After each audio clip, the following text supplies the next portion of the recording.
Fala, palmeirense, enfim, então, foi oficializado na quarta-feira o fico do Abel Ferreira, né? Ele vai ficar até o fim de 2027, era o desejo da Leila Pereira. É a primeira vez que acho que o mesmo treinador vai ficar do começo ao fim do mandato de um presidente do Palmeiras. É uma marca grande, é uma marca importante. E essa diferença é o que faz muitas vezes com que o Abel tenha até mais atrito com a torcida, mais atrito com o palmeirense do que outros técnicos tiveram que ganharam muito menos. Mas também ficaram muito menos tempo e por causa disso ficaram muito menos sujeitos a oscilações. Eu até defendi essa renovação há muito tempo, isso não é segredo para ninguém, inclusive perdi alguns inscritos do canal por conta disso, então se você está aqui e você não está inscrito ainda, ajuda a tapar essa lacuna das pessoas que são do grupo do Fora Abel, do Par da Abel, outros xingamentos de calão um pouco mais baixo em relação ao treinador, que vai ser o técnico do Palmeiras até 27. Considero que foi uma escolha acertada. Considero que, diante do elenco ter sido montado, meio que a imagem do que ele espera, e por conta do que ele já mostrou, acho que o Abel merecia essa chance, mesmo depois de um ano sem título, que vamos e convenhamos, né? Hoje em dia um ano ruim para o Palmeiras é um ano sem título, mesmo fazendo 2 finais, né? E mesmo disputando o título com o Flamengo até 3 rodadas antes do fim. O Abel cometeu erros esse ano, o Abel teve acertos esse ano, mas eu achei muito legal a entrevista que ele deu para a TV Palmeiras, uma entrevista longa, conduzida ali pelo Fernão Queterucci, que é coordenador da comunicação do Palmeiras. É um cargo de chefia de diretoria, mas o Palmeiras não tem esse cargo como diretor, mas o Fernão é o cara que pensa a estratégia de comunicação do clube no que diz respeito à relação com a imprensa, com a mídia de um modo geral, né? O marketing faz a questão das redes sociais, mas o Fernão é quem comanda essa questão de conteúdo, vamos colocar assim. E ele foi a pessoa escolhida para fazer a entrevista com o Abel. O Fernão é um cara que eu conheço há muitos anos, fizemos faculdade na Casper Libero na mesma época, fomos colegas, e eu sou um jornalista muito competente, e claro, mesmo estando à frente do Palmeiras, ou seja, uma entrevista chapa branca, que não vai pressionar o Abel, mas foi uma entrevista muito bem conduzida dentro dos parâmetros possíveis. Ele colocou o Abel para falar, e o que eu proponho aqui para vocês é que a gente tente pegar um pouquinho do que foi revelado em relação à renovação de contrato do Abel e o que vem pela frente, né? Eu acho interessante porque desde junho eu tô aqui com esse canal com vocês, mas eu cubro o Palmeiras desde 2010, com algumas pequenas interrupções, e tinha muita coisa que eu tinha sobre feeling em relação ao Palmeiras, sobre o Palmeiras desse ano, sobre o porquê do fracasso, vamos dizer assim, né? Fracasso que é uma palavra meio forte, mas enfim, da decepção que foi esse ano. E aí eu vi, de acordo com as falas do Abel, que muitas das percepções que a gente tinha, elas eram reais, né? De fato, eram coisas que estavam acontecendo, né? Vou pegar aqui algumas aspas que eu selecionei. Por exemplo, quando ele fala que essa equipe tem resiliência dentro dela, mas a verdade é que não é consistente. Foi capaz de ter uma noite histórica mágica naquilo que é Libertadores. Nunca na história nenhuma equipe tinha conseguido virar um jogo de 3-0. Ele tá falando da semi contra a LDU. É interessante falar sobre resiliência, né? Que é uma equipe, isso é uma coisa que o Palmeiras nunca deixou de demonstrar, né? Que é uma equipe que não se dobra com facilidade, que é uma equipe que persiste, é uma equipe que se mantém sólida, que se mantém dura de ser batida, mas que não tem ainda uma consistência. E por que não tem essa consistência, né? Porque é um time que está em reconstrução. O Abel fala disso um pouco depois, né? Uma outra percepção que a gente teve é que ele fala que essa vitória sobre a LDU teve um custo emocional, teve um desgaste emocional. E muita gente questionou isso, né? Será que o Palmeiras não colocou coração demais naquele jogo e aí depois sentiu o golpe? E é verdade, né? Teve um desgaste emocional muito grande, o Abel confirma isso, né? Mas ele fala também da parte física, que tanto o Flamengo quanto o Palmeiras chegaram bem desgastados na final da Libertadores, e é fato, né? O Flamengo passou longe de sobrar contra o Palmeiras, embora o Palmeiras não tenha feito um grande jogo, o Flamengo tampouco fez um grande jogo, né? Ele fala que a verdade é que foi apenas nosso resultado, tivemos contra o Grêmio no Brasileiro, que foi que definiu. E aí por causa disso a Leila ficou muito nervosa, né? Dizem que foi a primeira vez que ela realmente ficou nervosa com uma atitude do Abel, assim, de ponto de perder a calma mesmo, né? E ele fala, né, que fizemos uma bela partida contra o Grêmio, mas mesmo com reservas deveríamos ter ganhado, mas tudo bem, mas aí ficou claro qual era o pensamento dele mesmo, né? Ele deu all-in na Libertadores àquela altura, e hoje ele não fala ainda que foi um erro, mas eu acho que futuramente ele vai falar, né? Ele também admitiu que os jogos contra o Vitória e Fluminense foram primordiais para o Palmeiras deixar o título escapar, né? Essa frase é do GE. Globo. as aspas estavam na TV Palmeiras, mas eu achei interessante a maneira como o Jair colocou, dele revelar isso, né? Fala, tivemos lesões, tivemos castigos, tivemos que reconhecer, e tivemos jogos em que não fomos bons o suficientes, na minha opinião, olhando assim muito resumido, nós não lutamos ou nós perdemos o campeonato em casa com o Vitória e com o Fluminense. Foram jogos realmente muito ruins. O Vitória foi o último jogo que eu fiz a cobertura em loco nesse ano, ali na área de imprensa, foi minha despedida desse ano da cobertura, porque no jogo seguinte, Fluminense, eu assisti no camarote da Motorola com o Pedro, meu filho, e foi um jogo realmente muito frustrante contra o Flu. Pô, o Pedro não conseguiu gritar um gol, cara, foi muito triste, porque o menininho de 5 anos lá vendo um jogo pela primeira vez, super animado ali, e não teve a chance de poder gritar um gol, né, que é uma coisa realmente muito legal, mas enfim, né. Se quisermos ser muito sinceros, apesar das vezes que jogamos contra o nosso rival direto, estarmos numa delas 4 pontos à frente, na segunda 3 pontos à frente, antes do final do ano, estar 3 pontos à frente, mesmo assim, teve a possibilidade em casa de lutar pelo título. Ele ainda fala desse jogo, né, ou seja, o Palmeiras, mesmo chegou pensando perdido pro Flamengo, nas oportunidades que perdeu, o Palmeiras ainda teve a chance de ganhar, de ser campeão em casa e jogou fora, e aí complicou, né.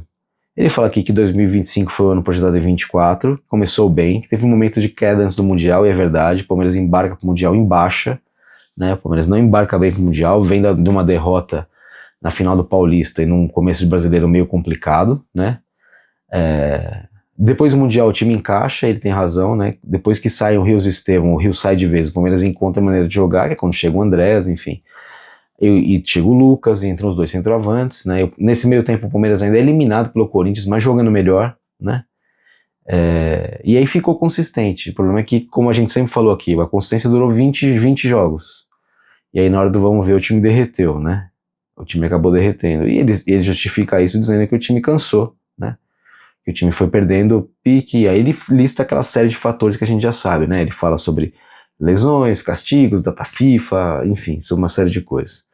Ele também revelou aquilo que eu achei interessante, uma coisa que eu achei muito interessante dele revelar foi que ele recebeu a proposta da Leila para renovação assim que foi eliminado contra o Corinthians, que ela chegou com o contrato na mão dele e falou, tó, renova. Como que querendo, enfim, mostrar pro cara, ó, cara, minha confiança você continua tendo igual, cara, você não precisa se preocupar. E disse que aquilo naquele momento bateu muito forte para ele, que ele não quis ali na hora cravar essa renovação, mas que ele meio que já sabia ali que ele iria ficar, e só não quis assinar na hora, tudo, mas ele sabia que ele ia querer ficar já. E ele fala sobre pequenos ajustes, né? Ele deixou claro que tem jogadores que não se adaptaram, a gente tá falando de Mikael principalmente, né? Mas estão falando de Jai também, estão falando um pouquinho do Emil Martins também, né? E, ou seja, ele fala que vai ter ajustes pontuais, que vão chegar pessoas pro elenco, né? E ele insistiu bastante, que o time mostrou capacidade de competir, que isso não mudou. Mas o que mudou foi a qualidade, né, basicamente, a consistência. O time não conseguiu manter a qualidade de maneira consistente, né? E isso foi que complicou, né? E ele fala o que a gente sempre fala aqui no canal, né? Que, 6 jogadores que iniciaram a final da Libertadores foram contratados este ano ou entraram no clube este ano pela primeira vez. Portanto, aqui uma base. Vocês sabem que somos uma equipe jovem, somos uma equipe resiliente, somos uma equipe competitiva e somos uma equipe com bons jogadores. Isso é fato, né? Isso é fato. Ele fala que o ano de 26 está sendo projetado nesse ano e que vai ter correções e ajustes e melhorias que têm que ser feitas, né? Então vamos lendo aqui nas entrelinhas, né? Ele fala aqui, sim, tem outros que temos que trocar porque não se adaptaram e essa é a minha função, minha, do Barros e da nossa presidente, falarmos, sentarmos e percebermos os jogadores que nós temos que ter paciência. Ou seja, aquilo que eu falei, né? A gente dividiu aqui outro dia em jogadores que chegaram para dar certo, Carlos Miguel, Andréas, Fux, o Evangelista, Paulinho, Vitor Roque, são os caras que chegaram para dar certo, né? O Fux vai permanecer, a gente já sabe que esse é um acerto que está para ser anunciado, né? E que caras que vão ter que ser trocados, o Abel não está deixando como um segredo isso, não é segredo para ninguém que alguns caras vão ser trocados. Ele diz aqui, como falei, o clube tem esse laço de paciência, não só com jogadores que vêm da base, mas jogadores que contrata, jovens. Fala do Lopes, por exemplo. É verdade que quando olhamos em termos de resultado, não foi uma boa época, mas em termos de processo da reformulação da equipe, a evolução dos jogadores. Então, cara, assim, A galera me chama de abelizado, mas é porque eu faço uma leitura que é muito parecida com a dele. Eu entendo que a despeito de não ter tido conquistas para um ano de transição, um ano de mudança, porque eu vivi algumas transições do Palmeiras, né? Eu vivi algumas transições desde que eu acompanho o clube, né? Assim, vamos pegar momentos, né? A transição da Parmalat, dentro da era Parmalat eu vi uma transição importante, que foi o time de 95, que foi um time que foi preparação para o time de 96, né? O time de 96, para quem não se lembra, é o time campeão paulista dos 100 gols, de Djalminha, Rivaldo. Em 95 foi o ano de entre-safra, né? E aí o Palmeiras joga 96 com esse time e já tem que fazer uma entre-safra de novo. Então o Felipão chega em 97 e tem uma nova entre-safra. E o time também não consegue, o time também passa em branco em 97. Ele chega à final do Campeonato Brasileiro contra o Vasco, mas não consegue ser campeão, e aí tem uma nova reformulação, e aí começa 98, 99, 2000, que foram anos bem vencedores do Palmeiras, né? O Palmeiras tem uma nova entre-safra, e aí o que acontece no futebol é que acontece isso com frequência. A diferença é que muitas vezes esses anos de entre-safra, eles significavam também a troca do treinador, e nesse ano não teve, nesse momento não tem essa troca. O Abel permanece para fazer entre-safra. É o mesmo técnico que termina um projeto com jogadores, ele recomeça um novo projeto com alguns remanescentes e alguns novos. E eu acho que isso causa uma estranheza muito para o palmeirense e para o torcedor de futebol brasileiro de modo geral, né? Mas o que ficou claro de tudo isso que o Abel falou, né? Eles sabem que teve problema, eles sabem que tem que reforçar, eles sabem que os jogadores não derem certo, eles entendem que o erro foi no final da temporada, perdeu, não é feio falar esse negócio de perdeu para si, mas muito perdeu para si mesmo, por não conseguir manter uma consistência. Foi um ano de reformulação, e uma frase que ele falou no final, que o Fernão pede para ele deixar uma mensagem para os atletas. Ele falou, nós nos conhecemos bem, já sabemos o que tem de bom e de ruim, eu sei que vocês ficaram do saco cheio do Palmeiras, mas muitos de vocês já estão com saudade de ver o time jogar, e é verdade. Quem não tá com saudade de ver o Palmeiras jogar já, né? A gente reclama, mas a gente não consegue viver sem. E isso também resume um pouco o Abel Ferreira, né? Ele reclama do futebol brasileiro, do calendário, das datas, do campo, da arbitragem, não sei o que lá, mas não larga o osso. Não larga o osso, porque o Palmeiras realmente é apaixonante. Esse cara se apaixonou pelo Palmeiras, a família dele se apaixonou pelo Brasil. E olha, eu reitero a minha confiança que 2026 o Palmeiras vai começar a colher com mais força os frutos do que foi plantado em 25. Eu entendo isso. O próximo passo agora é achar esses reforços, fazer essa negociação. Aníbal Moreno pode estar de saída, Giai pode estar de saída, Mikael pode estar de saída, Martins pode estar de saída, o Fux fica, e aí vem, provavelmente, mesmo, como a gente pensou, 2, pode ser o Gilberto mais alguém, um zagueiro tem que vir, o Mikael saindo, tem que vir um zagueiro, né? E um volante, saindo o Aníbal tem que vir um volante. O Larson é um cara que deve subir, talvez o Gilberto suba também, talvez o Arthur suba também, como lateral esquerdo pelo outro lado.